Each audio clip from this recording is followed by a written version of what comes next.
谷間の暗闇にキラリと光る光の目 Alright guys, so here it is. This is our Spider-Man for the PS4 finale. So we're going to do some commentary over some gameplay footage here as the finale of the Spider-Man for the PS4 that I've been doing for the past month and a half. So welcome to the show, Luke Martin. How you doing tonight, Luke? I'm doing wonderful, as always. Now, if you guys have been noticing on the channel, I've been playing through Spider-Man for the PS4, and I just want to give you guys our thoughts on it and how we feel about Spider-Man overall as a franchise. Now, Marvel Spider-Man came out in 2018. It is a PS4 exclusive. It was developed by Insomniac Games for Sony Interactive Entertainment. Now, right off the bat, guys, I want you guys to know there will be some spoilers in this review, so just please keep that in mind. If you're interested in playing through the game without any spoilers, please shut off the video now. Gotta mention that people get upset. So, for me, in playing through this entire game, I have to say this, that this game might be the best game on the PS4. It might be the best video game of this generation. I know a lot of people will say Red Dead. I know a lot of people will say Fallout 4. For me, it's Spider-Man. And one of the reasons why I appreciate this game so much is that it kind of rekindled my love of Spider-Man because they did everything right. Like, they added the new characters where it was necessary, they made changes where it was necessary, but they kept the overall tone of Spider-Man. And one of the things right off the bat that I appreciate that it's an older Spider-Man. No, he's not 16 in the game. He's been doing this for about 8 years, so he's already a pro. You know, he's been battling villains for a very long time. He's out of high school, he's out of college, and he's still broke as fuck because he's Spider-Man. He's working with Dr. Octopus before Dr. Octopus becomes a villain, and he's doing that kind of stuff. He's already left the Daily Bugle, and we're off and running here, folks. In addition, I guess one of the major changes that we got to talk about was the change to Mary Jane Watson. In this game, she is a Lois Lane type reporter instead of a supermodel. That's probably good. It's probably good, but a lot of the dynamic of their relationship is the fact that, like, Peter Parker got this girl that's completely out of his league, and he feels kind of insecure about it. So a lot of the story revolves around that. In this game, they were together for a while, and they broke up, and they're apart in the beginning of the game. But when we get back to the end of the game, they get back together. Hopefully, it gets a little ambiguous, but I'm pretty sure they got back together. So. Which is nice. One of the things you want to notice while playing this game is chock full of Easter eggs, references, callbacks. It is ridiculous. One of the cool things you get to do is you got to take pictures of famous landmarks, some of them being historically accurate, like the Empire State Building, and some of it, being comic book accurate, like the Avengers Tower or the gym where Daredevil works out of, and his lawyer's office. That's all in the game. Even they went so far as even including the firehouse from Ghostbusters. Like, that's in the game. It's there. There's a little ghost on the side too, and graffiti, so you notice it. So Easter eggs are abundant in this game. You also get as a side quest, you get to collect all these backpacks that you left around the city, and that gives you a little bit more insight of kind of mythology for Spider-Man in this universe. Again, this is just another interpretation of Spider-Man. Not better or worse than any other interpretation. It's just different. The game plays like the Batman Arkham games. I wouldn't call them necessarily a ripoff of the Arkham games, but it feels very similar. Even the combat is basically the same. You have all the gadgets too. Spider-Man is a genius. I think people forget that Spider-Man is a Reed Richards, Tony Stark level genius, and he has all these gadgets and stuff which he uses. I wish they had the Spider-Mobile, which I do. They didn't have the Spider-Mobile in the game, but that would have been fucking sweet. Because that's what Spider-Man needs, is a car. He needs a mobile. But you get to swing through the city, and it really makes you feel like Spider-Man, which is great. And I think overall, the story is amazing. They did a great job. The villains are all on points. There's a lot of different villains in the game that you have to fight. Most notable, Mr. Negative is in the game, which is nice to see. Obviously, Doc Ock, who is the main antagonist of this game, and essentially your final boss. But in addition to that, you get to see guys like Electro. You get to see Vulture's in the game. Rhino's in the game. Mysterio's in the game, but he's not really Mysterio. He's just a a college professor dressed up as Mysterio during a costume party. But he's in there. And then obviously you got Norman Osborn as the mayor of the city, which is interesting, and some of the stuff that they left out there with Harry and his illness and kind of Norman's kind of obsession of curing whatever is wrong with Harry because it took his wife as well. So there's a lot of things in there too because he's obsessed with getting this cure and he hasn't finalized it yet, and the whole story revolves around Devil's Breath, which is making everyone in the city sick and they're dying and all that kind of good stuff. So I think overall, in terms of the gameplay, mechanics are amazing. The fighting feels really great. The different costumes that you have at your disposals that you earn throughout the game are amazing. They all have different abilities. So once you get them, you're excited to get them because you can do different stuff. The gadgets that you earn are fantastic. Some really quality stuff. The stuff that you're going to need because it gets crazy, especially when you're dealing with a lot of enemies, especially when there's snipers involved and you have to you have to use all your weapons here. In addition, you have combo characters in the game, like Silver Sable's in the game, Black Cat's in the game, but she's giving you little side quests and what have you. Taskmaster's in the game. He's also doing a lot of the side quests. There's other weird side quests too, where you have to collect pigeons for a friend of yours that has a pigeon coop, and you're kind of finalizing some of Harry's research around the city to make sure that the city is environmentally clean, which is interesting and fun. So it'll take a while to get to 100% to complete the game. I will be attempting to do that before I move on to the DLC, which is the City that Never Sleeps. But it takes place after the main game, so that's nice to see. And then I think the biggest inclusion in this game is the inclusion of Miles Morales, who is the Ultimate Spider-Man from the Ultimate Spider-Man universe. You guys have probably seen him in Spider-Man Into the Spider-Verse, but he's in there with Spider-Man, and I don't want to spoil it, but he does get Spider-Man powers at the end of the game. So, but you get to play as him doing the stealth missions. You get to play with him and Mary Jane doing these stealth missions, which I'm not necessarily a big fan of the stealth missions because I just want to punch people in the face. But they're kind of necessary for the game to progress through the gameplay here. But those are fun. And I think the graphics overall are fantastic. They're amazing. New York City's never looked so good. And someone who's from New York, when you see, it's accurate as it can be for a video game. So everything's basically where it's supposed to be. So if you're familiar with New York City, you don't really need a map because uptown, downtown, where Hell's Kitchen is, where the Bowery is. You know where everything is. So you know where Central Park is. You know where Washington Square Park is. You can go here, there, wherever you need to go without even looking at the map if you're really familiar with New York City. So it's that accurate. So, but overall, to me, it's the best PS4 game out there on the market, and it's an exclusive. Which I think we lament the days of not having console exclusives, and not for nothing. If this game came out 2 years ago, I think it would have put Xbox One to rest. It would have finished them all for good. PS4 is winning this console war currently, but we'll see what the next generation has because Google just came out with their console. They announced it, so bye the days of physical releases. I think those are going by the wayside. Yeah, it's all going to be streaming. You shut up. I'm a video game collector, so shut up. But I think overall, again, like I said, best game on the PS4. If you want to say Red Dead, you can. You want to say Fallout 4. You want to say whatever you want, but again, it's my opinion, and I really do enjoy this game. And again, like I said before, it renewed a love I had for Spider-Man. For me personally, I stopped reading comic books 1994, maybe. Whenever the end of the Clone Saga happened, I was like, fuck this. I threw that shit fucking away, and I was like, fuck off. It wasn't good, and the Clone Saga was not good. Like, they killed Dr. Octopus, they killed Aunt May, fuck, it wasn't good. Between that and the stuff going on in DC, again, you gotta remember, guys, that lots of changes happening in the early 90s, when the 90s bubble here before it pops, and you have your chromium covers and shit costs $5, and it's ridiculous. And you had Batman who broke his back, Superman who died, comes back, Green Lantern turning bad, and then Spider-Man wasn't really Spider-Man, but then at the end he was really Spider-Man the entire time, and the Clone Saga. I had both of those comics, by the way.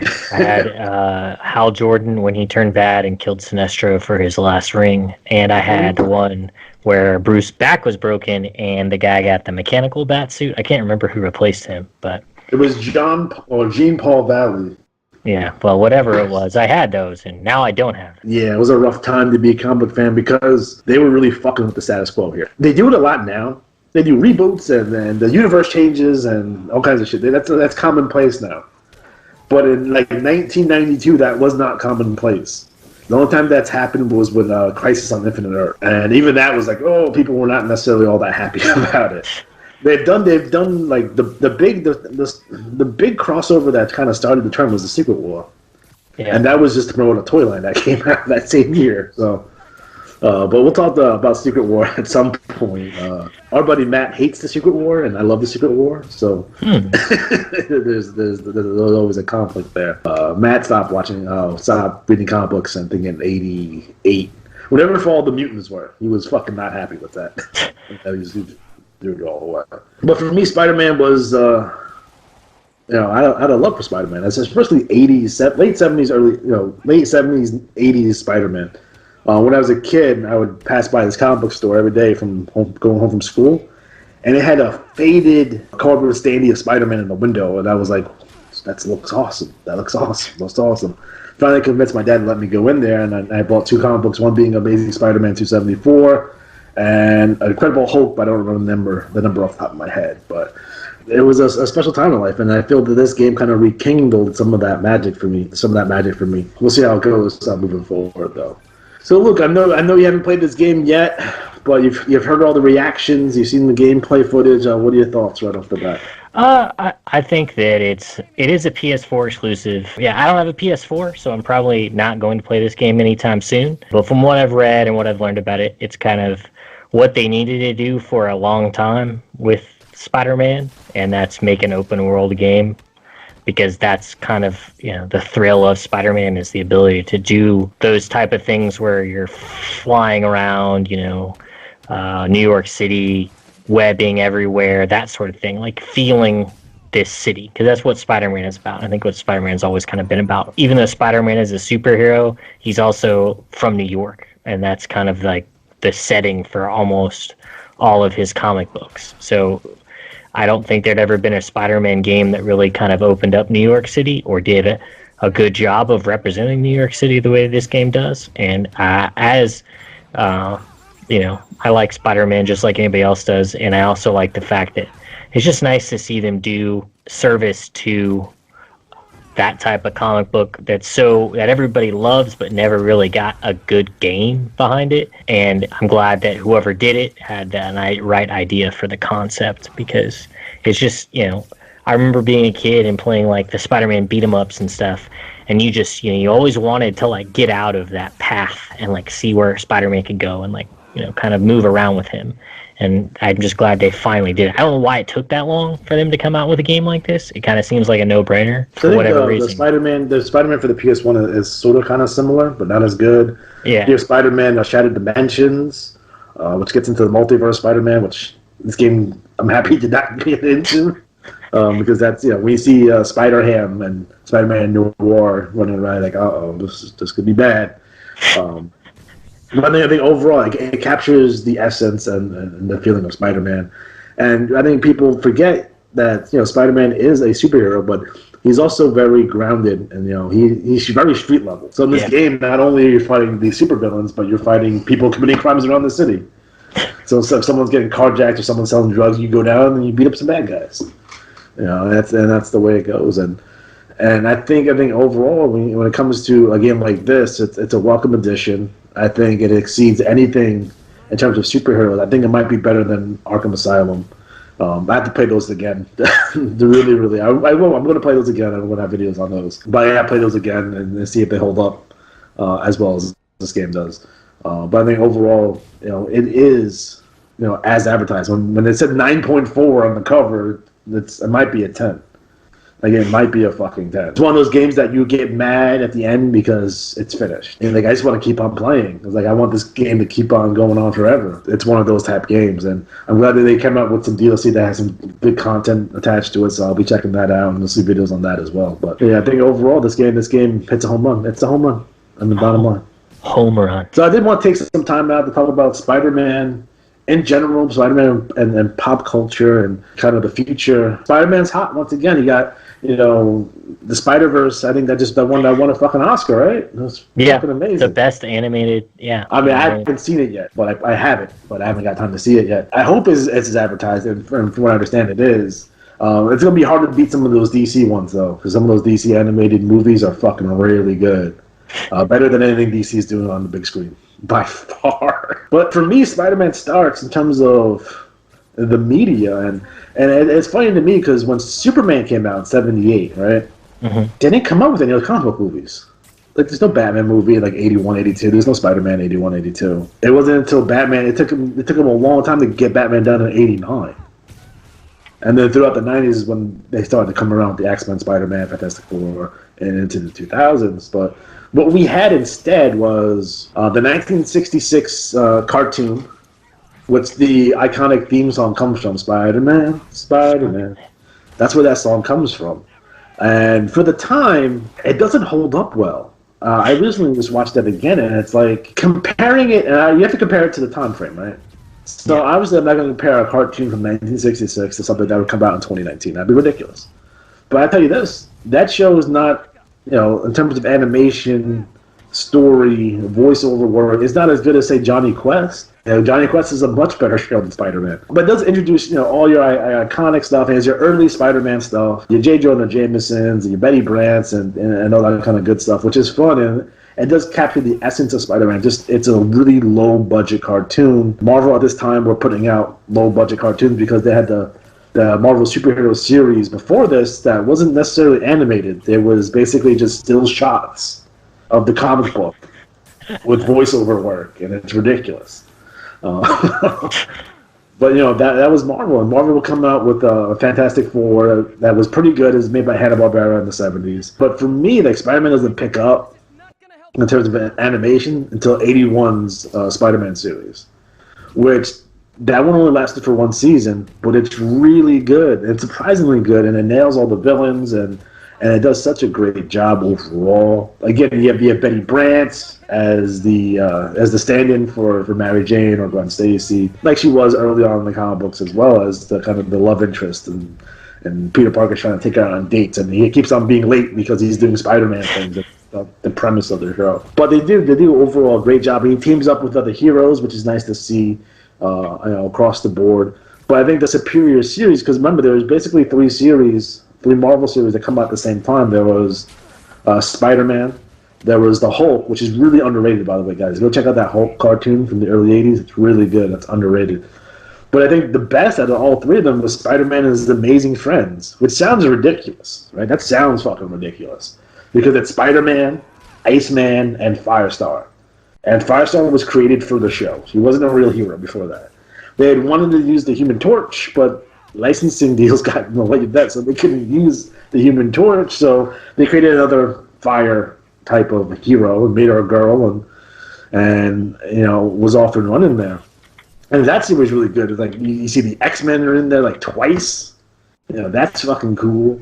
And they would team up with random heroes. You would see, Dr. Doom is in there, and Green Goblin's in there, but also you have your Captain America's in there. Like I said, your X-Men are in there. Hulk's in there for an episode, which is cool. And that's a really, really good series. Hard to find now. I had to get it from a young man in Malaysia that had a copy of all the episodes, and that was extremely difficult to find. Never released in the U.S., so that's strange. You get a DVD in the UK if you wanted to, and those are very, very expensive. But hopefully Disney will release those on the streaming service, so everyone get to watch, Spider-Man 81, Hulk, and Spider-Man and His Amazing Friends, and those were all done, extremely well. I love the Sunbow animation, which is, again, it's that Sunbow universe, which is G.I. Joe, Transformers, and the three Marvel shows are all kind of animated the same, have a lot of the same music in it, so they feel like they go together really, really well. So you gotta watch those 5 because they take place in a similar universe, if not the same universe. G.I. Joe and Transformers take place in the same universe because Cobra Commander makes an appearance in season 3 of Transformers. So that makes 0 sense. Of course it does.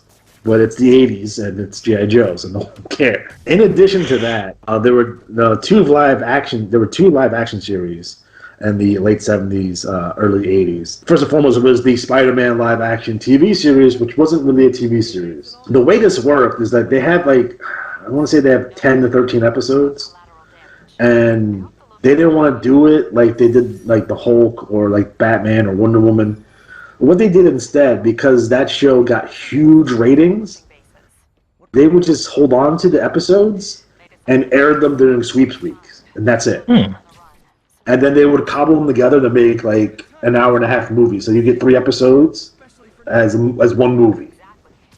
Campy as all fuck. I mean, it's not necessarily a good series. It's badly fun. But it's an action adventure series, and it's in the early 80s. And Tootie's mom is in it. She's a secretary in there. So you see Tootie, from Facts of Life's mom in there, which is good. It's a fun little series. The best they could do with the technology at the time. But it does look campy as fuck. But it's not as campy. It's not like campy. It wasn't campy like they were trying to be campy like they did in Batman 66.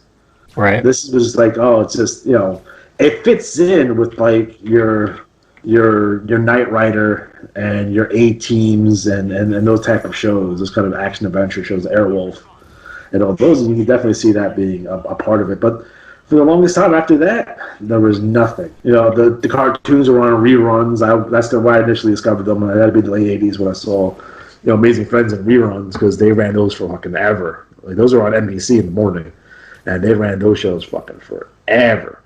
But it wasn't until the 94 series, where it kind of really took off, and with the success of the X-Men cartoon and the success of the Batman anime series cartoon, they rolled out the Spider-Man cartoon, which is, I think it's an underrated series, because I think they did a really good job, and they really kind of introduced, that's the first time we've seen an animated Punisher, was in that series.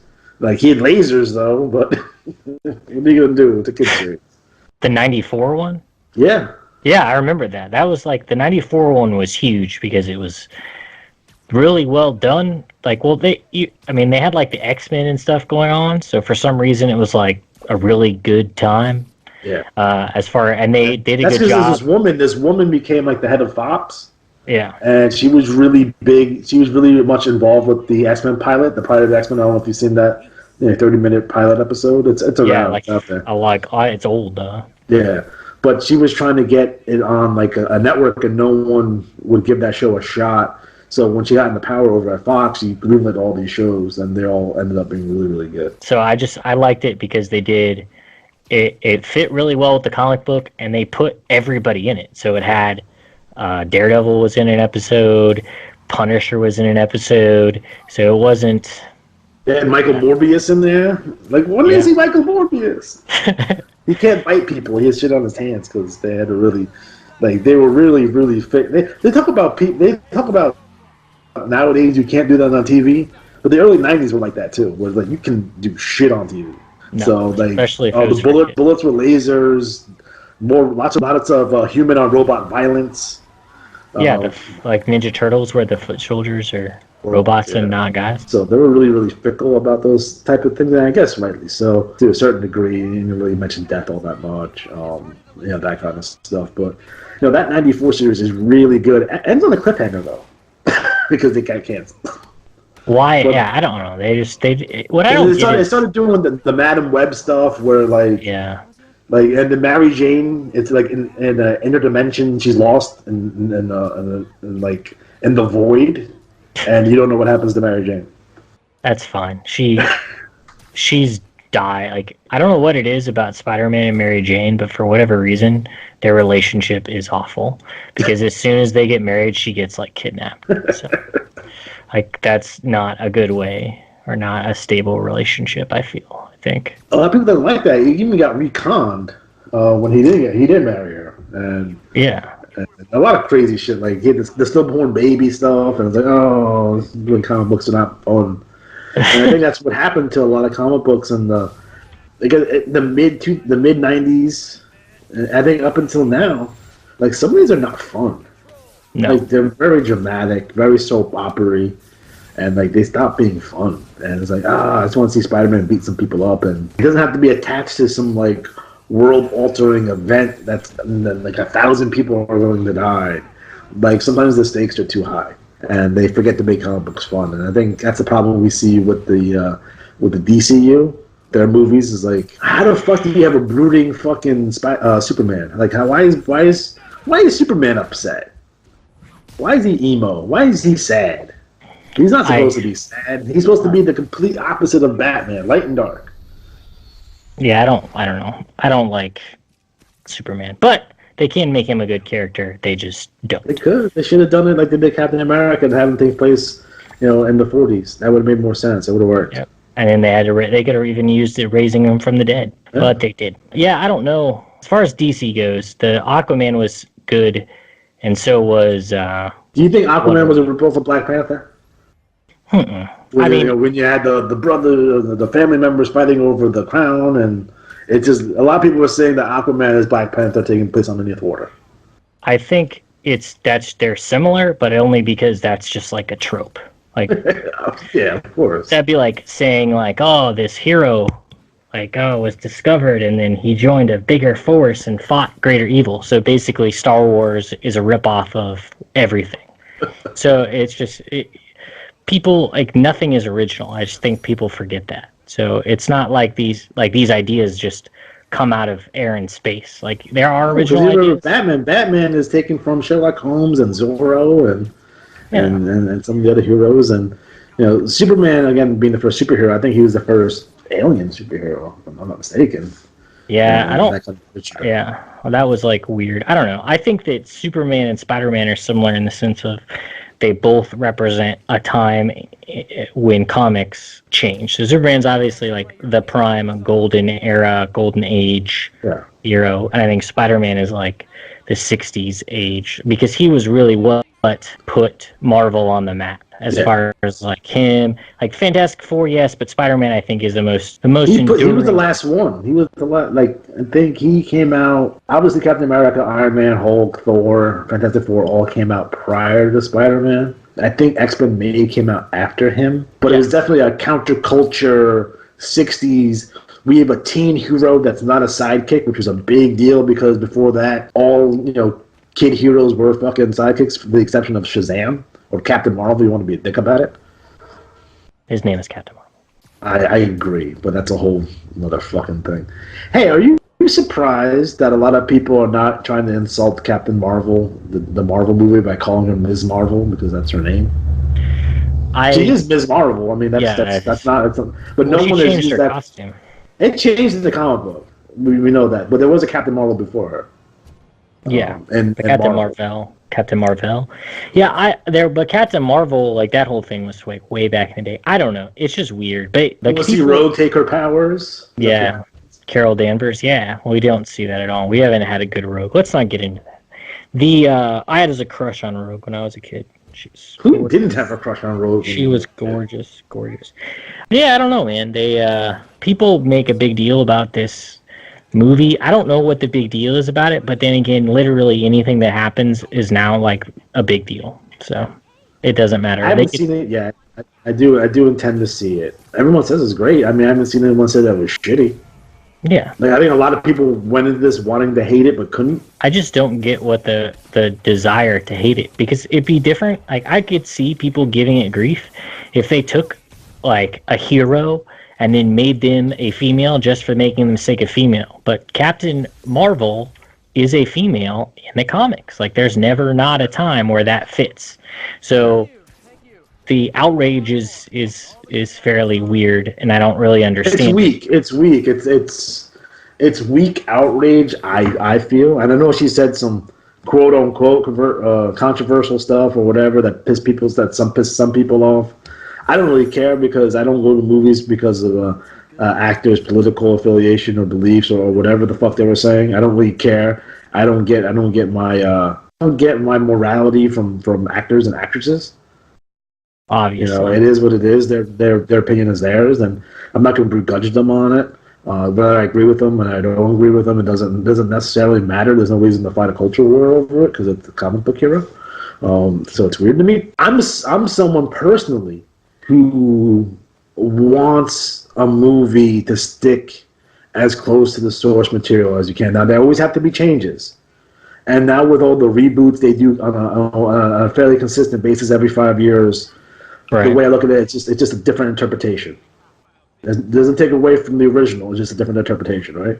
Right. And that's what I feel personally. But you know, the hate on Captain Marvel has to do more with the actress than it does the actual quality of the movie, which is ridiculous to me. Yeah, I don't understand.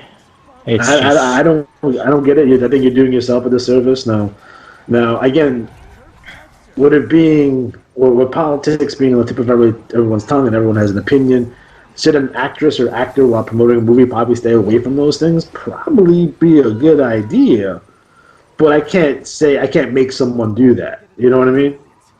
I can't go up to someone like, you can't say that because your movie's gonna make less money if you say this. It's like, no, that's not how this works. Oh, I just think anybody is gonna get upset about anything because that's just all people do. So. Oh yeah, they think me being mad because the actor that plays Spider-Man is fucking British.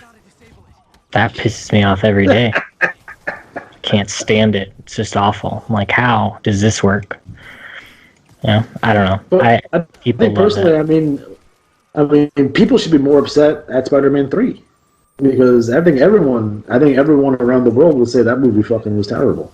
It was straight. The first two Spider-Man with Tobey Maguire were good. I enjoyed them both. When we get to that third one, where you have emo Spider-Man dancing weird, and then you fuck it up with Venom, and it was weird. I don't even mind the casting of what's his face from that '70s show as Venom. I thought that was good casting because it's almost like a mirror image of Spider-Man. I thought that was good casting. It's just that story sucked. Eddie Brock is a big dude, so it just kind of was annoying because he's just like, I mean, he could have been good if he would have gotten jacked, but that's the whole thing is like Venom is like evil and powerful. Like he's the antithesis of Spider-Man. So he's like a jock. He's kind of whatever, right? So he's like a bully. So kind of a scumbag. Yeah. And more like a Poppy Rotsy type of like reporter. Yeah, well, he's trying to get the big story, and he's someone that doesn't mind break a couple of laws if he has to get a story or that kind of stuff. And he blames Peter Parker for getting fired, and it was about feeling rejected because Eddie Brock was fired from his job, and the symbiote was pissed off at Spider-Man, and they had a common enemy, and they're off and running. But there was a time that I do miss the pre-Venom Spider-Man. Especially throughout the mid '80s, and it was like Venom got so big, especially in the early '90s, that it was like all of a sudden like Wolverine got fucking huge, Venom got huge, Punisher got huge, all at the same fucking time, and then they put them in everything. Well, they are pretty awesome, but yes, I understand what you're saying. Wolverine became the Marvel's Marvel's Superman for the longest period of time. Like he could never die. I mean, and I never liked when they ripped out his adamantium. I thought that was a mistake, and I think I was proved correct on that. That was a dumb idea. It was a dumb idea. Everything that's cool about Wolverine, let's just take that away. Yeah, like, oh, he has metal claws. Oh, but he can heal. Cool. No, that's not cool. Not as cool as just being a straight badass. Yeah. That's cool.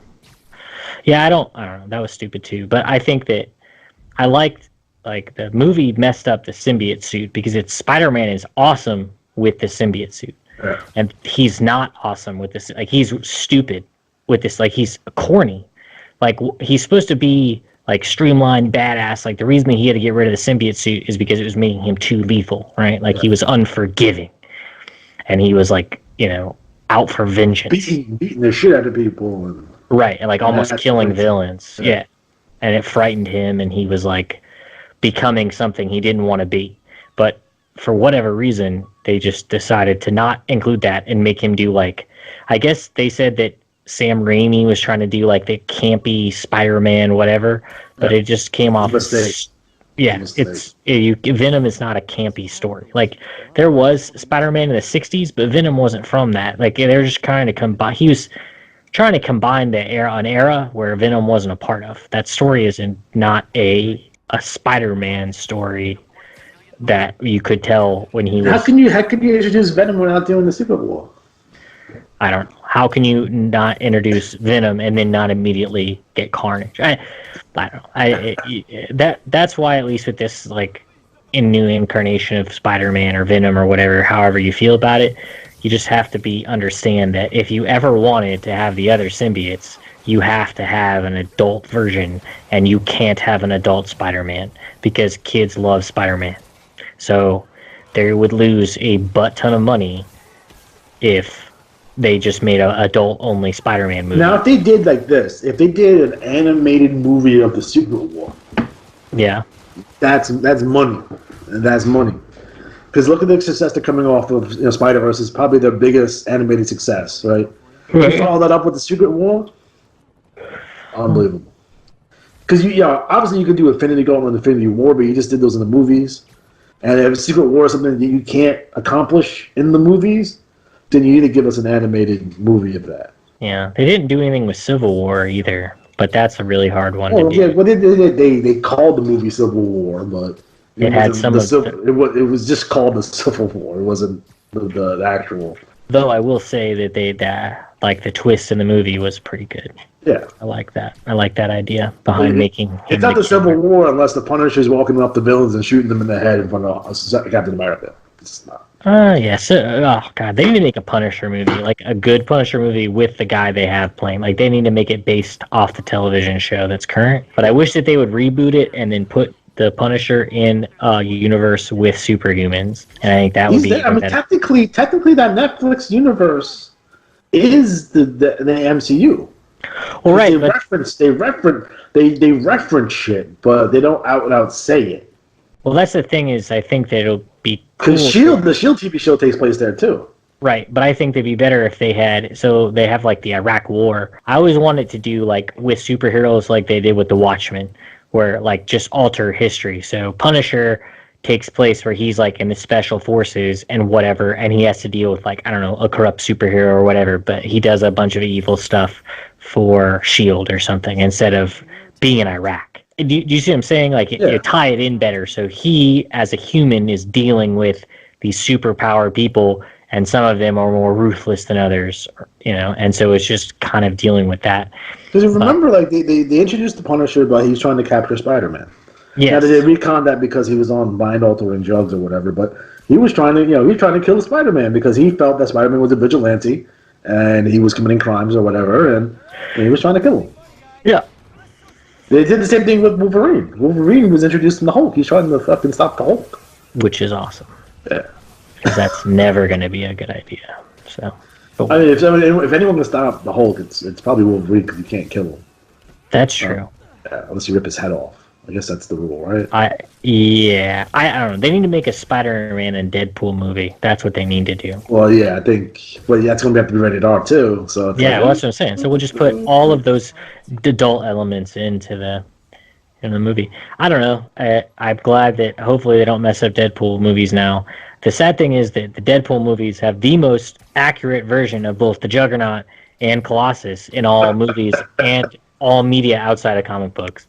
Like, I liked Colossus in the comic books and because of the video game, right? Because he's just like, oh, like the whole time. Yeah. But I think that my favorite version of him in movies and or even in the games, like he was all right in the 1994 X-Men, but he was kind of like there, but he was never like around a lot. But the way that they've done him in the Deadpool is perfect because that's exactly how he is. Like, he's so good and so nice and just so positive all the time. And then was he ever in the movies?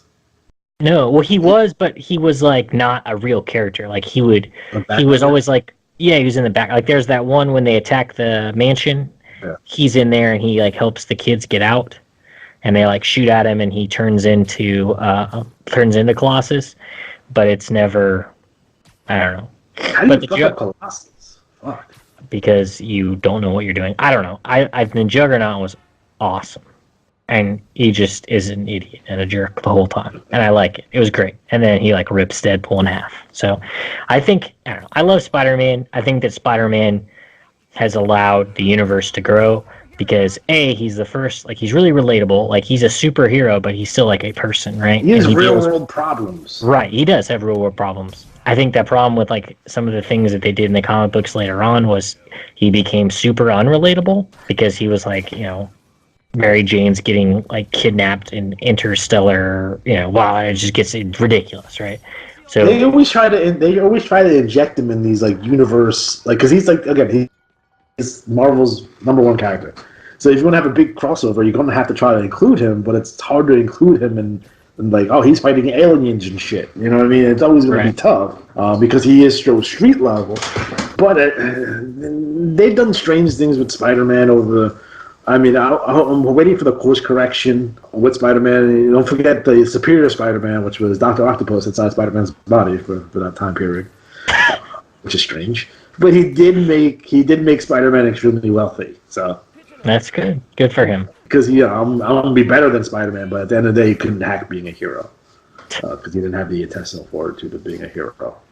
But that's a whole, we'll talk about the Superior Spider-Man at some point, I guess. But like, I don't know how I feel about that. But because he's a big part of the Spider-Verse comic book, which is way longer than obviously the animated movie. But there's some serious shit. You see some Spider-Mans get killed in that comic book. You see a bunch of alternate Spider-Mans get killed. It's very Crisis on Infinite Earth like, in my opinion. But you get to see Peter Porker, the spectacular Spider-Ham in it. And they bring in one of my favorite Spider-Men, the Spider-Man from the fucking Japanese fucking series, which is not really Spider-Man. He's Spider-Man, but he's a Power Ranger, because that's where Power Rangers come from. And he's a giant robot. Because why wouldn't he be, though? Because it's Japan, and he's a giant robot. There's no other reason why not. Like, he couldn't be anything but that. He watched that series, by the way, guys, because that Japanese series is fucking wild, man. It's like, it's Spider-Man, but he's a Power Ranger. Yeah, and the different Spider-Man, and he makes an appearance in the Spider-Verse, and they have to get his giant robot to help defeat the enemies, because they went to all the universes. So like, there's the animated series Spider-Man. Like, they go to the Amazing Friends, and they're like, what the fuck is this world? This world is fucking weird. So they explore the Spider-Man multiverses here, and I heard the new one also. They come into this world, the Spider-Man PS4 game too. So, and then you have the time travel, and then the new Spider-Verse, they have fucking clones in it, and I'm fucking iffy about clones because there's a new Spider-Verse comic book, which it's a sequel, but. When you have clones, and then you have Dr. Octopus as Spider-Man in there too, and then you have regular Spider-Man, then you have Spider-Man 2099, and then you have UK Spider-Man, Japanese Spider-Man, Miles Morales in there. I like Silk. Miles Morales. He's a great character. He's probably the best of the more recent additions to the mythos. And I like the concept, and I like the character, and he brings a different feel to Spider-Man. And in the game, he's basically, he finally tells Peter that he has these powers, and I guess they're going to team up now, which is cool. Yeah, I like that idea that they have somebody new. Like he finally, after all these years, he finally gets a fucking sidekick. Which, yeah, well, he's not really a sidekick, though. I mean, he's not. No, but I think that's how they're going to work it. Huh. Because the Spider-Man in the game he is way older. So he's 24, 25 in this game. So I think 8 years. They mentioned he started 8 years ago. I do like the new Spider-Man movies though, with that, because I think they do a good job of showing him like having to balance his life between like being Spider-Man and being a kid, and how difficult it is. Because he's so aware of what is actually going on. So he's. Do you like sexy Aunt May? Yeah, I think it's good. I think it's good too, because why was Aunt May so old? Like, why was she 80 years old? That's his aunt, not his grandma. Yeah, I didn't get that either. It made no sense. Like, I guess I don't know. How, like, was she like 45 in the 60s and they just made her old? Like, Stan Lee's like, I'm going to make him. Steve Ditko was like, she's his aunt. But it was weird. I think I prefer the sexy Aunt May, or at least a younger version of Aunt May, because they've always had her fucking extremely old. Yeah, I like the side characters. I like the new Flash Thompson. Yeah, I think he's hilarious. You got Ned Leeds, and we'll see if he turns into the Hobgoblin or not. We'll find out. And then there's the MJ that's not really MJ. Okay, I guess that's cute. Liz Allen makes an appearance, which is nice. I thought Michael Keaton stole the fucking show. Yeah, he was good. And they had the Scorpion was in there, right? because he's at the end. Because he gets put in jail and he comes up to Michael Keaton and says, "Hey, I heard you know who Spider-Man is," and he's like, "Nah, I don't know." And he has like a big scorpion on his neck. Scorpion's a career criminal. But I like the scene where in the car when he's taking gets to the dance or whatever, and they finally realize who each other are. And that was a dope scene. Yeah, I thought that was really done well. Again, I mean, my nitpick, it's a small nitpick. I thought that Spider-Man as Spider-Man needed to be more competent. Not kind of like, oh, I don't know what's going on. The suit's doing stuff. The suit's talking in my head. To me, I think he should be more competent as Spider-Man because, technically in the comic book, he was like almost right away, like really, really good as a superhero. But even the hero worship for Tony Stark, that's fine. Again, the Avengers were a stand-in for the Fantastic Four because I think everyone remembers the stories where Spider-Man tries to join the Fantastic Four and tell them basically to get lost. But but he has that friendship with Johnny Storm, and that's a lot of the late 60s and 70s comic books have them teaming up quite a bit. They also teams up with Daredevil quite a lot too, so hopefully we'll get a team up there. I don't know how that would work, but again, you have a younger Spider-Man, which I don't necessarily like a younger Spider-Man. I prefer my Spider-Man to be a little bit older, but I get why they have to do it, and it's fine. I think the actor is really, really good. The stories are pretty good. Curious to see Far From Home when that comes out. I don't know how that fits in the timeline. Is that pre-snap or post-snap? I don't know. I don't know either. Because Ant-Man was pre-snap, right? Ant-Man 2 was pre-snap. Captain Marvel is obviously a prequel that takes place in the 90s. But Endgame's coming out soon, right? That comes out this year. So I'm pretty stoked about that. It comes out in April. Oh, it comes out next. Oh, I gotta check that out. It's weird to me that you would do an Infinity War and you're missing like half the characters from Infinity War. Yeah. Like, there's no Magus. Adam Warlock makes like sort of an appearance there, I guess. And obviously, there's Silver Surfer. Big fucking deal in that comic book. So he's not in there. So it's like, you're missing like where is Galactus is not there. And it's like, it's like. But again, it's just a new interpretation. Again, it's essentially the name. It has most of the story in it, though. Like it's pretty close. Like, you have your Doctor Strange stuff in there, what you need in Doctor Strange to complete the story. But is Captain Marvel going to be the stand-in for Adam Warlock, or is Adam Warlock going to make an appearance, or because Adam Warlock is essentially the main hero of the story? I don't think he'll come across well on screen. I guess that's why they have to replace him. Because you have to do a lot. It's a lot of work in terms of backstory there that you have to get through. The freaking weirdo. Yeah. But no Silver Surfer either, and Silver Surfer was integral to that story. That's what happens when you can't have him. But I wish they would make a good Silver Surfer movie, and I like how they've already established the space piece of Marvel. That was smart. It was smart to do that. Because now they can include those things, and that makes me very happy. Because he's pretty awesome, and he's like I loved Silver Surfer, and they haven't ever made a good Silver Surfer movie, like not ever, not once. And even when he was in, he was just hot garbage. What do you think? They're making so many TV shows, they're making so many movies. What do you think the bottom of the barrel is here? Is it Moon Knight, Darkhawk, New Warriors, Speedball? I like Moon Knight. Moon Knight's actually a good story.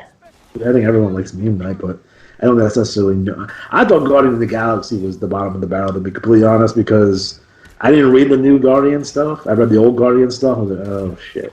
They're making a Guardians of the Galaxy movie? Why? They're like D-level heroes. I don't understand. And like, there's so many other heroes you can pick from.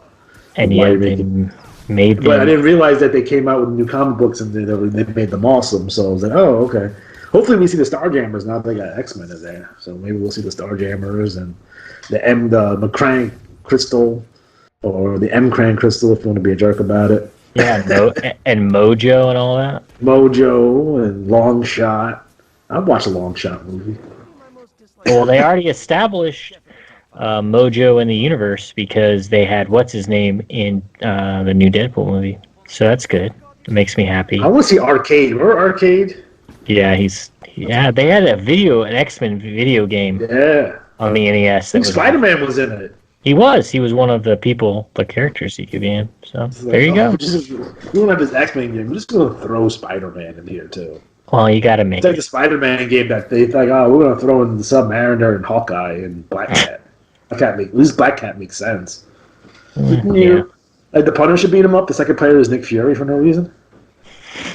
I guess that makes sense. Yeah, I don't really think they like each other, though. No, not a fan. But, I think the future for Marvel is still pretty bright. I mean, eventually these movies are going to have to come to an end. I think this generation's version of the action movie, like from the 80s, or the Westerns from a generation prior to that, eventually they're going to come to an end. I think DC should stop. And this should just stop. But just stop. Well, they had Aquaman and Wonder Woman, and those were good movies. Yeah, but when you fuck up Batman... Yeah, well, that's what happens when you... Fuck up Superman, and you can't fuck those up. Well, the problem is that they would have started with Wonder Woman, it would have been different. Well, they should have just started with... They should have started with Superman, but like you said, they should have made it like they did with Captain America, where he's old. Like, he's from a different time, a different generation, and a different set of values. It would be like the voice of reason, and because you need for someone to be fucking for Batman to work, you need Superman as the other thing. He balances them out. Right. That was always kind of the concept. You had the light and the darkness, and you had these guys to balance each other out. Like, the Punisher wouldn't be so badass if he didn't have someone who was bright and bubbly like Spider-Man on the other end. You know what I mean? Or Captain America.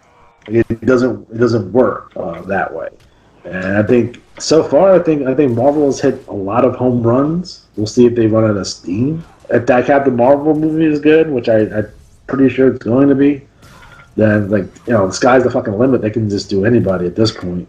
Well, one of the big things about what they do, and I think that people don't really think about, is that they use different people for different movies. So, they don't have to have the same director. So you're getting a lot of different directors in a lot of different movies, and then they're allowing them to kind of do whatever they want within that space. So, Guardians of the Galaxy is a much different movie than, say, Captain America. And what was that one? They still make it fun. I mean, even Captain America, they're fun. And that's what DC doesn't get. DC is stuck in the Nolanverse. And again, that's my issues with the Nolan Batman movies, is they went too far, and then everyone really liked them. So we think we have to make everyone fucking so brooding and badass, and it's not colorful, nothing pops. It's just everything is so fucking dark, and there's no light, there's no contrast. It's just I think they did a good job with the people that they cast and what they did with the super whatever it's called. What is they called? The Justice League. You were about to call them the Super Friends, weren't you? Yeah, I was going to call them Super Friends. But the problem that I have with that is that movie, for whatever reason, whenever they make a movie, they just cut it. They go back and edit it to the point that you can tell that it doesn't make any sense. So it ruins the characters because I liked the Flash, right? Think he was fun. I thought Aquaman was fun, but then they just made Cyborg really sad and awful and depressing. Yeah. So why? Everyone was sad and depressing. Yeah, I just didn't get it. Why are you making a Cyborg of all the heroes in this entire little saga here? Why are you making him uber upsetting? It's his story is kind of tragic, but it's not oh my god, I want to suck some shotgun tragic. He got hurt. His dad brought him back. That's the extent of his little tale. You don't need to do much more than that. But for some reason, they I don't know, it was very weird the way that he came off in that movie. But it was because they cut everything out for whatever reason. I don't understand that either. Why do you give a director a movie and then edit it on your own? It is very, very strange why they decided to do that. I don't necessarily know why. Yeah, I don't think they do either. No, it's just they just lost they fucking minds. And they need to start. Like, I hate to say it, but they got to scrap everything and start from fucking scratch. And now they're making this Joker movie. That's going to be. I think it's going to be weird. Like, Suicide Squad was not bad. It came close with Suicide Squad. Yeah. Robbie makes a hell of a fucking Harley Quinn, though. She does. Why is Will Smith in that movie? I don't. Will Smith plays Will Smith in every movie. I don't understand. I don't know. I don't know why they edited that one to death either. Is there a extended version of that that's any good? I think there is. I think there's supposed to be a better version, an extended version of it that actually makes it decent. Because that was the problem too. Is like it felt so rushed. Like they took like 2 minutes to introduce everybody, and then all of a sudden they're like in the middle of the city. I'm like, oh, okay. I don't know what just happened, but evidently we're already here. So that was fast. And then people like Jared Leto's Joker. I did not like his Joker. I don't know. I think they should have given. I'm not even a fan of fucking. I know what you're gonna say, but I'm not gonna entertain it. I don't necessarily like Heath Ledger's Joker. Yeah, well, that's weird. And but... I understand. I'm in the minority on that. I get that. I understand that. That's fine. I know I'm an island by myself with that opinion, and that's fine. That's cool. I still have a preference for Jack Nicholson's Joker overall in terms of my Jokers, but I think the best Joker of all time is Batman the Animated Series. Mark Hamill's voice is the best Joker. That's true. I will give you that. Yeah, I don't know what DC's trying to do. They're trying to play catch up for some reason, but they're doing it in the worst possible way. Because the thing about people forget about these the Marvel movies is they didn't just randomly start introducing characters. So they had a meticulous they had a plan. And they were just doing it, they weren't forcing it. It doesn't feel like, oh man, they really have to do this. But with DC, it just feels like they're trying so hard to make a different, trying to make a movie that's like their competitor's movie, that it just feels like they're just trying too hard. I don't understand what the purpose of that is, because it makes their movies look awful. I don't know what their goal is behind that. You could if you want to do a Justice League movie, take the time to introduce all the Justice League characters. Because yes, you don't even really need to make a Superman or Batman movie whatsoever. They can appear, but they don't have to be in it, because they have to do something with Green Lantern, and I think going with Guy Gardner as a Green Lantern is probably the superior choice than Hal Jordan at this point. Yeah, I would definitely entertain Jon Stewart, but I think Guy Gardner, for what they need in that role, you need Guy Gardner for it, because he's an asshole. Yes, and you need someone with the with comic timing and for him to be such a dick. And I would do I would go weird. Go fucking weird. Guy Gardner, Blue Beetle, Booster fucking Gold. Fuck it. Put Booster Gold in there. I just don't understand. I love Green Lantern. And they just ruined that movie. And Ryan Reynolds wasn't really a bad Green Lantern. It was just an awful movie. They fucked it up. Yeah, I don't know how. My son walked out of that movie. It's made me. He was 6. He's like, this movie sucks. And it made me sad, because he also walked out of Man of Steel also. But. Well, that makes sense too. Yeah, I don't know. I don't get what they're trying to do. They did Watchmen, which is what Christopher Nolan did before, but Watchmen was good because Watchmen is a dark comic, right? It's not like a child's comic. It's kind of about what would the world be like if superheroes were real, or whatever. And it just kind of feels different, right? It's a different feel, but you can't make they did I think they did it right, where they had Batman going around collecting the Justice League, but I think they should have just done that in all of the independent movies for the Justice League. And not for nothing, they should have started it. They should have went from New Frontier. Yeah. If you haven't read that comic book series or the graphic novel New Frontier, I suggest doing that as soon as possible. Darwin Cook, amazing. He passed away. I do have an autographed copy of that. It's an amazing work, because he said something on an interview that really stuck with me, and it was that the only thing that matters is the prime continuity. So whatever that hero did in their first year, that's the only thing that fucking matters in terms of their story. Yeah. Because you could branch off wherever you need to go from there. So he did a story that takes place between the Golden Age and the Silver Age. And it already had Batman, Wonder Woman, and Superman already established prior to the story, so they're already there.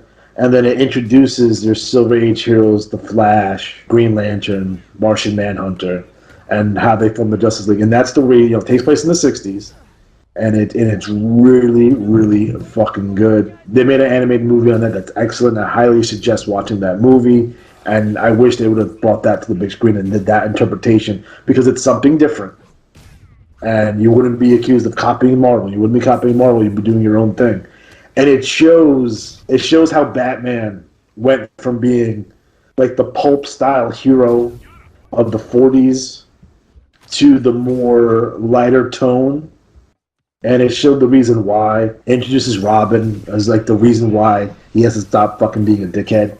And shooting people with guns? Just shooting people with guns and doing whatever. He says it in the movie. It's like, my intention was to scare criminals, not children. So it shows Batman lightening up. And it had the Metal Men in it, which is awesome. It has it has all those elements in it. It has just all the stuff that it makes perfect sense. And I just go and watch that movie. I highly suggest watching Justice League New Frontier, the animated movie, or getting the graphic novel or the series. That gives you some great insight into kind of the relationships of Batman, Superman, and Wonder Woman that's not done in like the Frank Miller style, where they're combative but they don't fucking hate each other. And there's stuff about Frank Miller's work, especially with the All-Star stuff, especially All-Star Batman, where he's making Robin eat rats and stuff. Fuck that. Obviously, Year One is great, and obviously Dark Knight Returns is great. But those should not be your basis for Batman. I'm sorry. You shouldn't be going back I want to do Dark Knight Returns, and because that's an alternate Batman that's really fucked up. That's not where you start. I think that DC didn't have a bad idea if they wanted to maintain a certain amount of maturity to their kind of be an alternative, because that's what DC has always kind of been. DC's always kind of been a little more serious, a little more starting serious. In the 70s, definitely in the 70s. Obviously, in the 50s, are way more sci-fi and colorful, and you have Batman and Robin playing baseball and shit, right? But when we get to the 70s with Neil Adams and all that crew, especially with the introduction of Ra's al Ghul and that kind of stuff. That's when Batman takes that dark turn, coming out of the super campy 50s and then the really campy television show, which is really good, by the way. I love that Batman 66. That show is dope as fuck. I mean, it's a comedy. Watch it as a comedy. Don't fucking take it serious. But I do like a lighter tone on my Batman. Not crazy. I'm not saying campy, but somewhere in between Nolan and Batman 60. Actually, somewhere in between Batman, Nolan's Batman and Batman 89. Just a little bit darker, and just slightly. I think Batman the Animated Series is the definitive Batman. First and foremost, that's the Batman. That's Batman. They nailed it on that one. I think when it comes to this particular game, I think they nail Spider-Man on this game perfectly. He still has the issues of being late all the time because he's doing heroics, and he didn't quit being Spider-Man, which he often does. He often takes his suit off and throws it in a garbage can and walks away sad. But he did not quit being Spider-Man in this game, which is nice. It's good. That's nice. That makes the game really good when the main character doesn't stop being the character. Fuck this! I'm not being Spider-Man anymore. Yeah, I don't know, man. I think that DC could have done really well if they did something like that. If they kind of kept that idea and kind of dealt with how their characters fit into a monorail, because I think that's the biggest thing that DC has is Batman is easily translatable because he's just kind of he's an asshole and he's you can do a lot with him. But with Superman, how do you fit Superman into this cynical age? Post 9/11 world, yeah. So I think that it they did with Captain America, where he's the fish out of water. Right, but he realizes that he doesn't belong, but at the same time, he's not willing to compromise his values, I guess, to fit in with the way that culture perceives itself. So he understands that there are bad things and maybe there are bad people, like manipulating something, right? But he's not going to allow that to like make him cynical. Like he chooses to remain positive even if the situation isn't positive.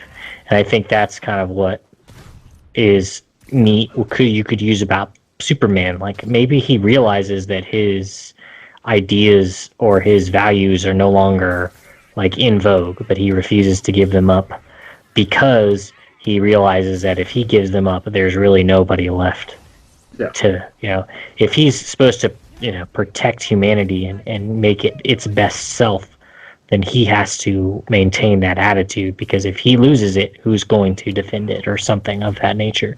But I don't think, it's like DC doesn't have the balls to do things like that anymore. Like they just feel like they have to compete with Marvel, which I think is the wrong approach, because they're not similar. Like there's so much more, because DC has so much more history and the way that they can go back and look at things and say, man, and I think the Marvel movies did that a little bit with Captain America, where he is that fish out of water, but he's also like, like I wonder why this. He's very much the humanity. He's very much the conscience of everybody else.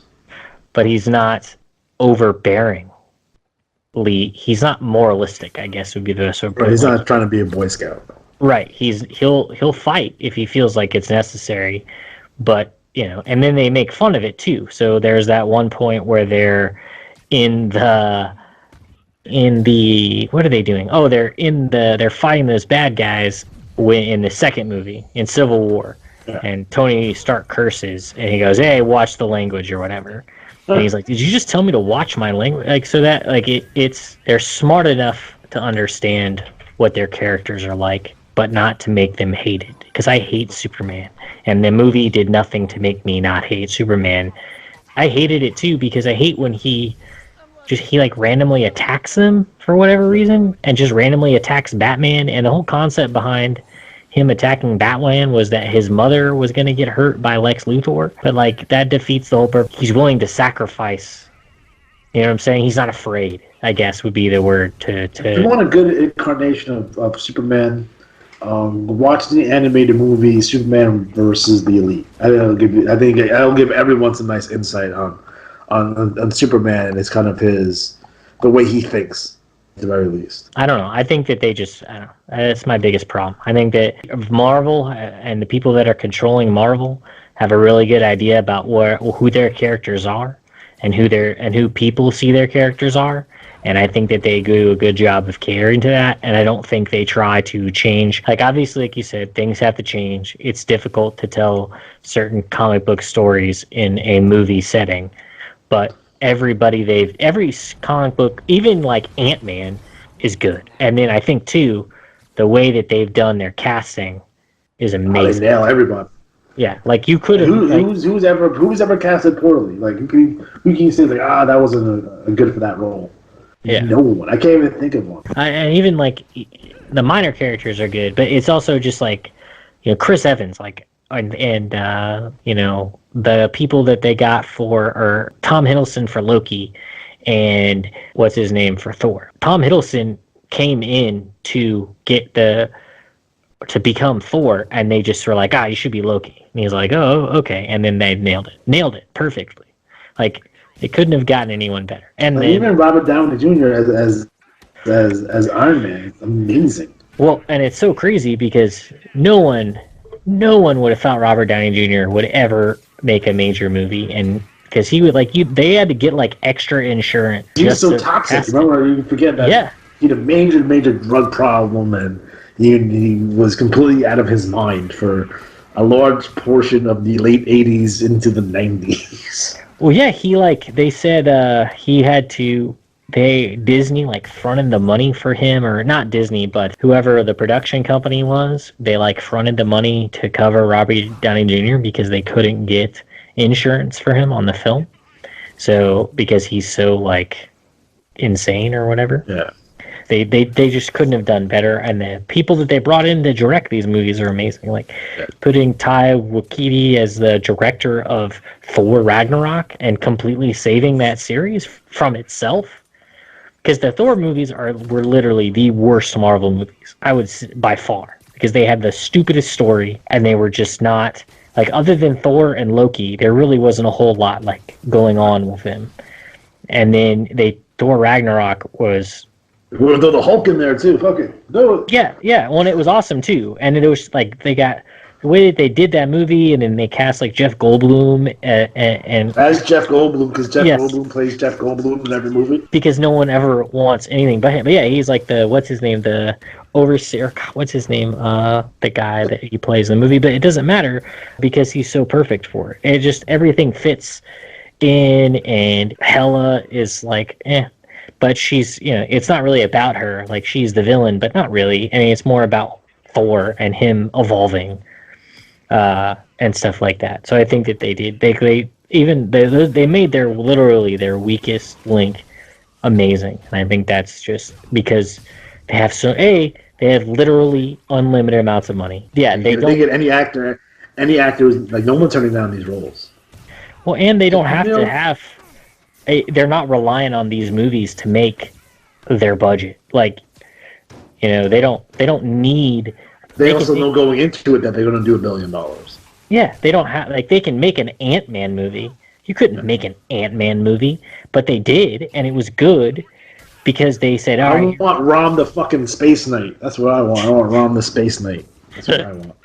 Hey, do you remember back in the day, right in the '80s? Yes. There was a few Marvel movies that came out. Do you remember the two that came out in the '80s? No, I don't. For a theatrical release. One of them being Dolph Lundgren's The Punisher. Okay, I don't know. Which is underrated, by the way. Underrated. Go watch Dolph Lundgren as The Punisher. It's weird, and it's very 80s. It's very canon style. The other one, fucking Howard the Duck. God, that movie's so weird and awful. That's the two movies we got. That's what we got. Like, oh shit, like in between fucking Superman and fucking Batman, Marvel comes out with fucking Howard the Duck and Dolph Lundgren's Punisher. At least Punisher was like decent, but like Howard the Duck, and George Lucas directed that too. I know. Don't remind him. He tries to like his appearance in Guardians though. Yes, I do too. Because that's more legitimate to that fucking. They had John Cryer as Howard the Duck, and they had what was the chick from Back to the Future as the girlfriend. Yeah, and then the principal from fucking Ferris Bueller. What the fuck is going on? I didn't. The motherfucking duck. No, we're just not. We'll give you a fucking Fantastic Four fucking TV movie. We'll give you a couple of Captain American TV movies that were all bad. But no, we're not gonna give you we're not gonna do Spider-Man though. And I would like to see Spider-Man in the 80s. Maybe they could have done well with that. I just don't know how. Marvel's success is amazing. Marvel's success is the fact they went bankrupt a bunch of times and they're eventually bought by somebody. Well, yeah, Disney bought them. That was a smart idea. Well, they were about to go out of business. Yeah, well, they didn't pick them up until after Iron Man was successful. So that was Marvel's last hope, was that movie based on Iron Man, who really isn't that popular of a character beyond comics. Like, if you don't know, I don't ever remember being like, man, Iron Man is awesome. He was just kind of like, whatever. Iron Man was very much I hate to say it, but a C-level hero at that point. Yeah, he didn't. In terms of mainstream, in the comics is different, but in terms of mainstream popularity, they're doing Iron Man. All right. He did things in the background, but he didn't really. He's not selling a lot of comic books and a lot of A+ stories about just him. Don't forget that fucking Iron Man throughout the 80s was fucking James Rhodes, almost for the entire fucking 10 years. War Machine was Iron Man in Secret War. That's because either Tony Stark has faked his death or he was too busy being drunk. Yeah, you gotta do it. I liked War Machine anyway. His suit's cooler. His suit is awesome. Anyway, but yes, so I don't know. It was weird, but I just don't know why they chose that character, but they did probably because he was the only one that hadn't been sold away, and then just them finding Robert Downey Jr. I don't really know whose idea it was, because this is not when you think of action blockbusters, Robert Downey Jr. is not on the radar. What did he do before that? It wasn't he was doing fucking romantic comedies, I think. Well, he was in crappy children's movies. I liked him in Less Than Zero though. He was good in Less Than Zero. Yeah, that was in the 80s. No, I don't know. I know my kids were watching some crappy movie the other day, And Robert Downey, yeah, I don't even remember. I don't remember what it was. It was just like some corny movie. I think animals could talk. Oh, it was Tim Allen, and he could change into a dog, and he was like some parent or something. I don't know. But it was a horrible movie, like one of those Disney movies, right, that are just trash. And he was in it. He was the main bad guy. So that's where Robert Downey Jr. was in his acting. Now he's doing fucking like Sherlock Holmes and big fucking blockbuster movies. Yeah, well, he's a great actor. So I don't know how or he's fantastic. Whose idea it was to put him in that movie, but they're genius and they should get paid a fat paycheck for the rest of their lives because they did the first 2 Iron Mans first before they started including everybody else, right? Yeah, well because they made Iron Man 1 and I think Disney bought them, and then they had like a 2-picture deal with the company that made Iron Man, and so they did the second one, and then they did like Captain America and Thor. I liked the Captain America movie. I thought it was good. They did the Hulk with what's his name in it? Yeah, but that was him. Yeah. Well, that movie, I hate the Hulk movies. They're both awful. But I did like, I don't know, the bad guys were good, like the General Thunderbolt, whatever. But yeah. I just don't like the Hulk movies because all I want to do is like I like the Hulk. Like I was worried when they were making the Avengers because the Hulk was in it, because the Hulk is a dumb character. Because I hate the Hulk in a lot of movies because he just freaks the fuck out and starts punching everyone. And it's annoying. But they did a good job of making it so Bruce Banner wasn't an idiot and he had control over his powers. And the only time he freaked out was like because they specifically created this environment for him to freak out. And that was like the bad guy's goal. But eventually he learned he controlled it, right? So that was cool. But when it was just like he couldn't control it and it was like him constantly trying to avoid to become the Hulk, that was really awful. And then they did a good job of like showing how being the Hulk affects Bruce Banner and like makes him insane and like messes him up mentally. And that's even subtle in Thor Ragnarok, where he is like acting really weird once he becomes Bruce Banner again. Like for a short period, actually the whole movie, he acts kind of off. Right. And he doesn't really get back to be himself until the last Avengers movie. So I think that they do a good job, but I hated the Hulk previously and all other portrayals before that because he's just obnoxious. But now that he has like a little bit of control, and he was great in Thor Ragnarok when he was Hulk, because I like that Hulk. That's the Hulk that I like. Is like funny, dumb, stupid Hulk that isn't insane all the time. That has like he's just big and dumb and stupid, but he's like a child, like he's like raw emotion. And that's kind of like what I imagine the Hulk to be. Like Hulk is he's like a super ego of Bruce Banner, right? His whole goal is to protect Bruce Banner, and so he's like very raw, very emotional, and he's very childish because like he like argues with Thor about like dumb things. And he's like playing with that ball like in his room. Yes. Like it's just I liked that way that they did that, because it makes his Hulk makes him a better character. He's not like a mindless monster, and I don't know. I like a Hulk that's less Dr. Jekyll and Mr. Hyde and more like a part of Bruce Banner that's just overly amplified, that he has like doesn't have control over necessarily, but it's not just a mindless entity that just breaks shit. Like he's smart enough to know like that's the bad guy or whatever. And I like how he couldn't pick up Mjolnir, because in the animated version he does pick it up, and that so does Captain America. He can pick it up. That at least is okay, but it doesn't make any sense for Hulk in the form of Hulk to pick up Mjolnir, because he's clearly not good and he's clearly not worthy, because that would be like Loki picking up Mjolnir because he's just in a good mood. Like it doesn't make any sense. But yeah, I don't know. They just do a good job. Hopefully that it ends on a good note in Endgame, and then they're gonna make a new Doctor Strange, a new Black Panther. So hopefully they can start focusing on like making a good Fantastic Four movie. And we're trying to figure out how to introduce the X-Men, which is like they could fuck up the X-Men bad. So they have to be very, very careful about how they introduce the X-Men.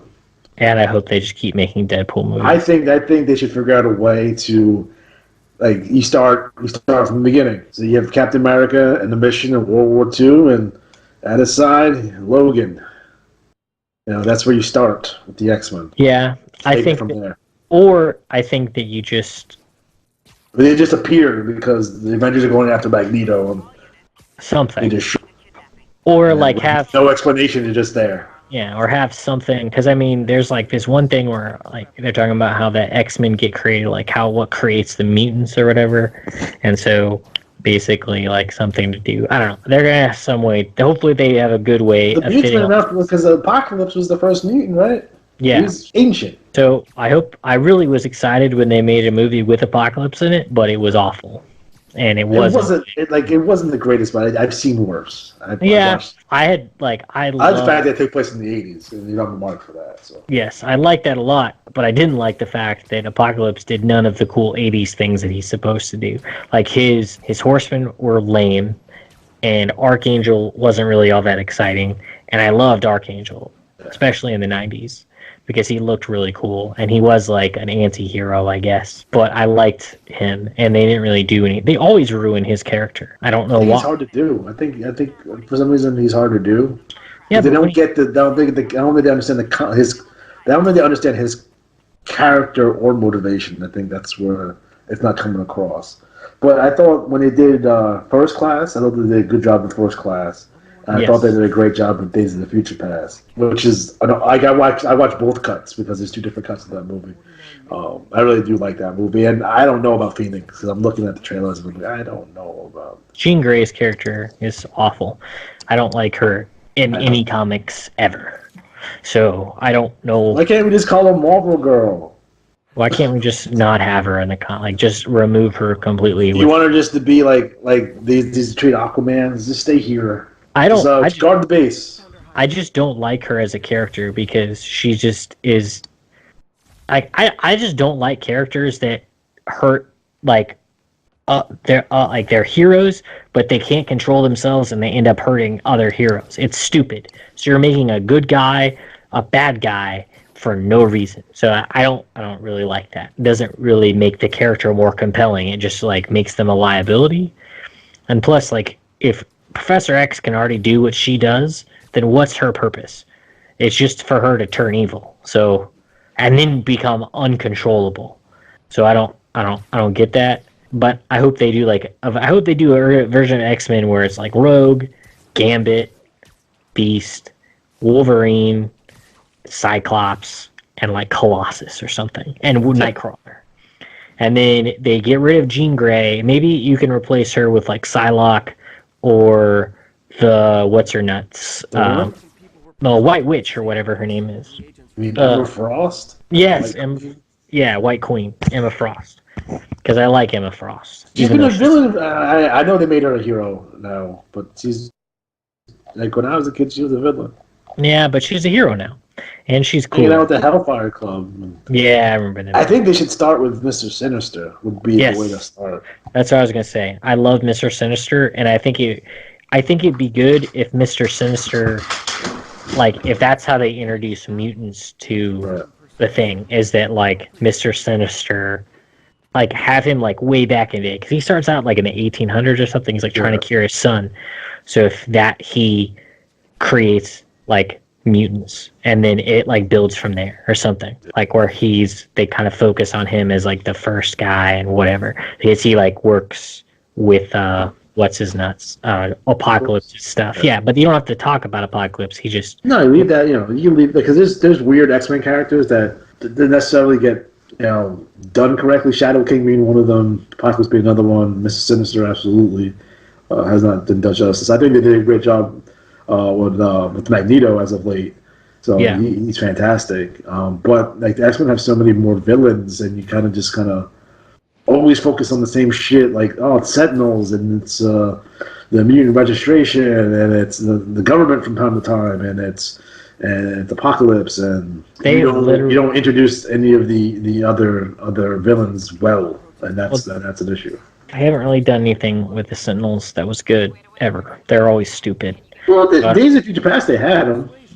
Right, and they were okay, but they weren't I just want to be... They don't ever show the Sentinels turning on humankind, which I guess they showed a little bit, but that's what happened because the Sentinels use logic, and it's like, no. And they kind of messed the whole point was that, mutants and humans are the same, and the Sentinels eventually don't see a distinction between the two. But yeah, I don't know. I think they need to find, I think if they did like a Mr. Sinister and kind of had him working behind, and if they can bring Doctor Doom, what they need to do is they need Doom. They need Doom. Doom should be the main villain from here on out, I think. Yeah. It has to be Doom. I think it should. Because then it combines the Avengers, the X-Men, and the Fantastic Four all into one. I think you bring in Doom as the next big threat that they have to defeat. But it's hard to beat Doom because he's technically a ruler of a country, and he is, legality-wise, it's always difficult to put him away. Yeah, well, I think they can do it where he is working behind the scenes and things like that. So I think you do the reverse. Like, you know how they introduced all the heroes where Nick Fury's recruiting everyone. They do the reverse with Doom, and have Doom put together his squad of whoever that's going to be, Magneto and what have you, and put the Wrecker and Absorbing Man and these guys. Focus on the guys that we haven't seen in terms of villains versus the people that we have seen already, which is a good, because the villain on Marvel, especially Spider-Man in general. Spider-Man has the biggest. He's like the Batman of Marvel in terms of his rogue gallery. That's so fucking enormous. I'm just annoyed that they have to bring in Doctor Doom, and Doom has to be the main focus. I would have bring Doom in at the end of the Endgame. Yeah, that's what I'm saying. He should have him come in, and I think they should skip, if they ever do the X-Men, they need to stop doing, if you're going to make Storm, then make, already establish we already know who the X-Men are. We already know their origin story. We don't need it. We don't need another origin story. We didn't need it with Spider-Man, that's for sure. Yeah, and it worked just fine. So I think, and then Wolverine, you need to bring in a new Wolverine. That's literally the first thing you need to do with the X-Men. You can't fuck that up. You can't fuck that up. No, you can't. He's the X-Men. And then once you build, so I think you start with a Fantastic Four movie, establish that. If they could bring Doom in at the end of Endgame, it would be perfect. I don't know if they're going to do that or not. But he has... I mean, since the movie's probably wrapped, but they can, now that they own it, they can film a scene with Doom. They don't even have to cast. They don't even have to cast them. You can just have the armor or a dude in the armor, and then you can cast him later. But I would rush to put Doom in. It's just, or at least mention him or something. Oh shit, it's fucking. Oh no, it's Doom. Because Doom, people forget that Doom was the preeminent villain of the Marvel Universe for an extended period of time. And I think, when the X-Men rose to prominence, they eventually went to Magneto and then, other potential threats. But for the longest time, throughout the 60s, 70s, and early 80s, it was Doom. It was always Doom. Doom was the guy. And it's a shame that he's never had a great portrayal on film. It's ooh. I'm still waiting for Spider-Man to face Kraven the Hunter. Because imagine, you can put it, I'm assuming, Kraven's going to be in the next video game, because that makes sense, because you can hunt Kraven or Kraven can hunt you.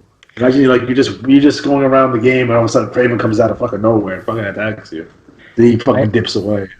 Why you have an obsession with Kraven the Hunter? It's not normal. He was good. Then you can introduce the Savage Land. I think that they should put Doom in there because he also ties into Wakanda, have him attack. Well, yeah, because they go to war. I forget how it works. I know he tries to attack them or something. Yeah. And then he attacks all the mutants and he does all kinds of stuff. But they need to put him in there. But they need to hint at him, so they should. That's the reason. Having Doom attack Atlantis is the way you can introduce Namor. Yeah. Because he says Doom goes down there and lays waste. And then fucking Namor is trying to get at Doom, but he can't really get at Doom because it's going to cause a fucking international incident, so they have to do something. There's a whole war going on, so he could... I don't know, they could do a lot. I think There's a lot to be done. There's a lot to be done. I think Namor is... I hope they've been prepping this entire time for this potential sale. I hope they're not we can't really do anything until this goes through, and they're going to start today. I hope they've been prepping for a long time. I think they should do what they did with Thanos, just drop hints that there's something bigger going on, and then reveal that it's Doctor Doom. Because I don't think they should start the Fantastic Four with Doctor Doom as the main villain. No. Start with the fucking mole man and call that a fucking day. Yeah, and don't do the stupid fucking origin story. We know who the Fantastic Four are. We know who they are. Yeah, and maybe you can do it in the flashback, but that's about it. Yeah, or like the credit scene shows like something happening to them, but then just have them go do something else. And then they already have like Doctor Strange, which was a hard movie to make, I think. Yeah, to make that good, yeah. But they did. So Ant-Man could have been a disaster. Yes. Well, Hank Pym is an awful person. Yeah. So that they didn't make Hank Pym Ant-Man is awesome because Hank Pym is the freaking devil. Like, he's psychotic, and he like is just he's worse than Tony Stark as far as like being an awful human being, and he like goes insane and like does all this crazy he's not a good guy. So I think that they did a good job, and I don't know, I like what they do with like him shrinking down to like the molecular level, and all the stuff that goes into that is really neat. I think they did a good job with him, which that could have been a disaster. Guardians could have been a disaster. And so I have faith that whatever they do with Fantastic Four, X-Men, and all the characters they just reacquired, I do have faith in them. Just don't fuck it up. Yeah, I just don't know. Who's Ghost Rider? I don't know. I don't know, Ghost Rider. Like you can tie Ghost Rider into Doctor Strange and call that a day. Yeah, but I don't know. Ghost Rider is such a hard character to do for like kids. Because you gotta do Blade too. Blade. Well, they're gonna make Morbius. They're making that Morbius movie with Jared Leto. Ah, that's right. So hopefully they'll have Blade in that, and then they can in Ghost Rider. That is where that universe fits. I don't think you could try to tie it into them, but I don't think it would work. Sony owns Ghost Rider, so they didn't get them back. Oh well, that's fine. Then they can make the Morbius and Blade. I think they probably own Blade too. So you put them with Venom. Yeah, like have like a dark universe, and then I think that would be smart on their part at least, because then they can make unique movies, and vampires are cool, and Ghost Rider is really cool because he fights like the devil, but they fucked that up with Nicolas Cage, so I don't know. Yeah, they sure as fuck did. They should make the Thanos movie where Thanos wins, and Ghost Rider is his herald, and he goes around and just murders people. Ironic that Blade is owned by Warner Brothers, who also owns DC. That's they should just sell that. Like, they're not going to be able to do anything with it. I mean, they could make a movie. I don't know. I don't know if they currently own the rights of it, but they could. All right, guys. So we are officially out of time. Again, if you have a PS4, buy this game. Don't be stupid. Best game on the PS4. Best game of this console generation. It's fantastic. Again, when they graded this game, it had all those 9.4s, 9.5s, 9.6. I think it's 10s. I think it's 10s across the board. So definitely check out Spider-Man for the PS4, and we might be doing a second one of these at some point, talking about Fist of the North Star. We'll see how that goes. I actually have to watch that series now because I'm playing the game. But I like watching people explode. It's fun.